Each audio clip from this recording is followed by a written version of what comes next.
I just spent $500 on a microphone, but I think it's going to be entirely worth it. Let me explain and unbox this thing. Some context before I crack this open. So my videos have always been very content focused. I don't really worry about production quality, but I recently started diving into audio. I recently picked up this. This is the DJI Mic V1. I've been using this for like 6 months now. And this thing is incredibly dope for a whole bunch of different reasons. One, the receiver. So this part that plugs into your phone, it just kind of sits directly in the bottom of your phone. You don't need to have any wires going anywhere or anything. And it has like these modular plugs, so you can plug it into a USB-C or through Lightning. And the microphone itself is this super compact thing. You've probably seen a whole bunch of creators using them. It sounds really good. Now, the V1 is great, but when I bought it, I cheaped out and I got like the super minimal package where it's just one receiver and one transmitter and then just this little case. The main bundle that you get with them comes with like a charging case and an extra microphone, so you could do like two-way audio, have redundancy. These ones you have to like charge via USB. They still work, but the workflow isn't as ideal, especially when I'm using these things every single day as a tool to help me run this account. So I was gonna actually just buy a charging case and an extra mic, but they released the DJI Mic V2, which is what I have here,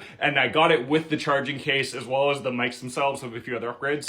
So let's open this bad boy up. So the microphone itself is actually very similar. If I already had like the full bundle with the charging case, I don't know if I would have upgraded. One of the things that it does have though is 32-bit float recording. That basically means that the audio won't clip as much, and I change the volume of my videos quite frequently. Some I talk normally like this, and some I talk normally in my really fast, high-paced TikTok voice like this.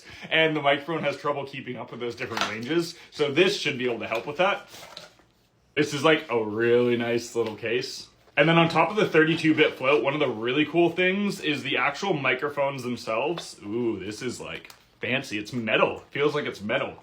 So the microphones themselves, ooh, these actually can connect to your phone via Bluetooth. So you don't even need the receiver in some cases if you just want to kind of really quickly go with Bluetooth. These themselves I think is going to be a really nice feature to have. We'll check out the actual microphones themselves in a second, but let's see what's in here, this little travel case thing. Okay, so this is like a little windsock. This will go just on the end of the microphones to prevent from wind. We got 2 of those in there, and then the regular audio cable to run to a camera.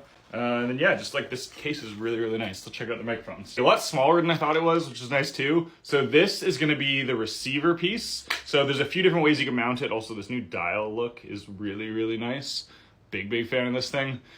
So just like the original ones, what you can do is slide this piece out, and you could change it for one of the modular. We'll take the USB-C one here with the iPhone. That just slots right in there, and now you could just hot swap this directly into an iPhone and use the microphones directly with it. Inside the case, there's the USB piece, there's the Lightning piece, there's also the little magnet pieces.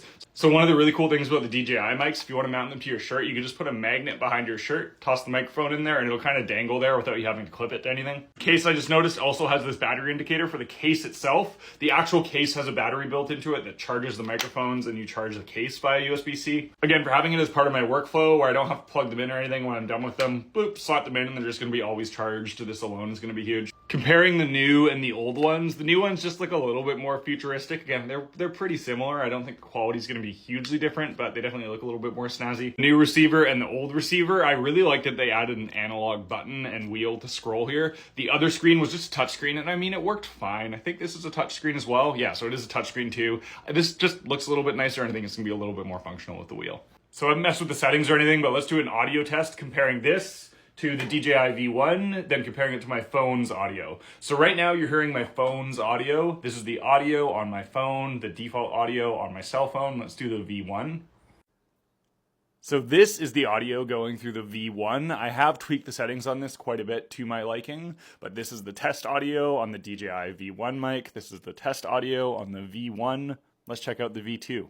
And this is the test audio on the DJI V2. This is the test audio on the V2. Another feature that both of these have that I didn't actually mention is the microphones themselves do actually record audio directly into the mic, and you could download it via USB. So even if you do forget to plug in your microphone or whatever, there is a native recording on the microphone itself. I'm excited to watch this back and hear how these things actually sound, even if they sound just as good as the V1. Like I said, the case upgrade and the other microphone upgrade alone, and then the little like usability features are more than enough worth it for me as it is as somebody who creates content every single day. So as long as it sounds at least half decent, I'm happy. Let me know what you guys think. Is this a worthwhile investment? Would you get one for yourself? Thank you for watching, and I'll catch you in the next video.